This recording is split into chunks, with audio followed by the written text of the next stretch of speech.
It is that time of year when a lot of us are bringing our plants indoors to protect them from the winter cold. And in doing so, we are also bringing in fungus gnats. And those pesky little fungus gnats, they love the indoors. And so what they like is that soil to be moist, and of course when we have them indoors, that soil, the top of the soil, is not drying out like it typically does in the outdoors in the summer. So they love that top layer of soil, and then the constant rate of temperature indoors is perfect for them. So one little fungus gnat can turn into an infestation in about 10 days.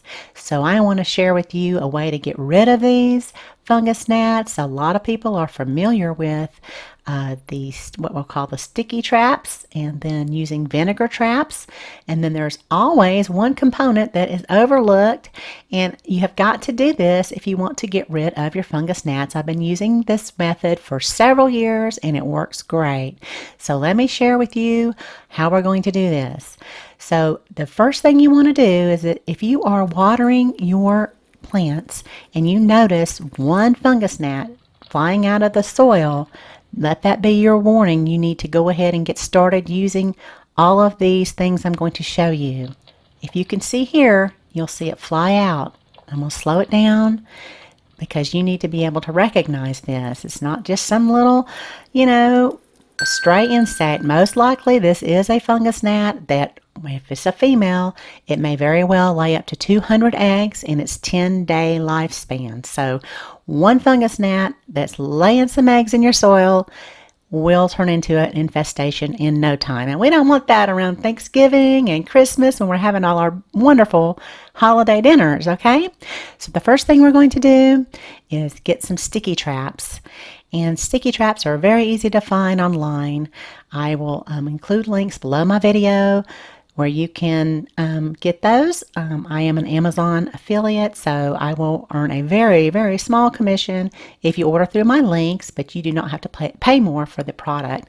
And they're also on my Amazon storefront if you want to shop over there. So sticky traps, you basically just stick them in your soil there. They give you the stand, and then the adults will fly into there and get stuck. And it's a great way to keep the adult population under control. And sometimes my little frugal self takes over, and I'll cut them down into thirds. I'll put them on a little maybe plastic fork as a stand, and I will use that also in some of my potting soils if I notice that there's an infestation. And it's not always indoors that you notice the fungus gnat. Sometimes in the early spring before it's heated up outside and my soil stays moist, I'll notice I might have fungus gnats. So I'll also use this outside to help remediate any infestations. And then there's another method that I use in conjunction with the sticky traps, and that is vinegar traps.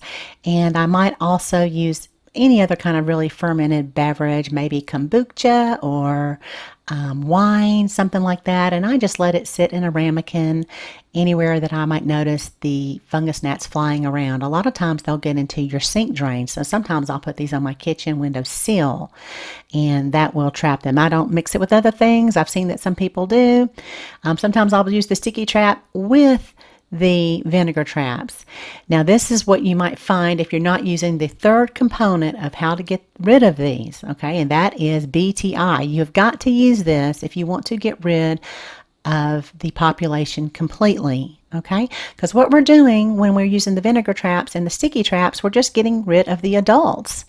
Okay, and that might help reduce the population of the females that are laying the eggs. But remember, you're talking about 200 eggs for one female, and she's laying those all in your potting soil. So if you don't get the larva under control, you're not going to get rid of your infestation. So we want to make sure that we're using BTI to control the larva population in the potting soil. This will get rid of the larva. And if we don't get rid of the larva, of course, we know they grow into adults and then they lay more eggs and the cycle just continues. So we need to break the cycle. So do not use BT. A lot of you might have that already in your little arsenal for fighting insects in the garden organically. This is an organic method, but it has to be the BTI. Okay, so that can be a little bit hard to find. I did find some on Amazon, so I will leave a link below the video where you can use this. I bought some several years ago on eBay, and I have been using that for 4 or 5 years now. And so just make sure you get this. Now what we'll do is I mix it double strength. I used it for a while based on the instructions, and you certainly can do that to start out. But if you notice that there's not a reduction in the population, you need to give it at least about 10 days to 2 weeks. Then you'll want to double the strength, and then that's what I use. I double the strength from the instruction manual, and then I just water about once a week. All this does is will kill the digestive system of the larva, and they will die. So that's what we want to do.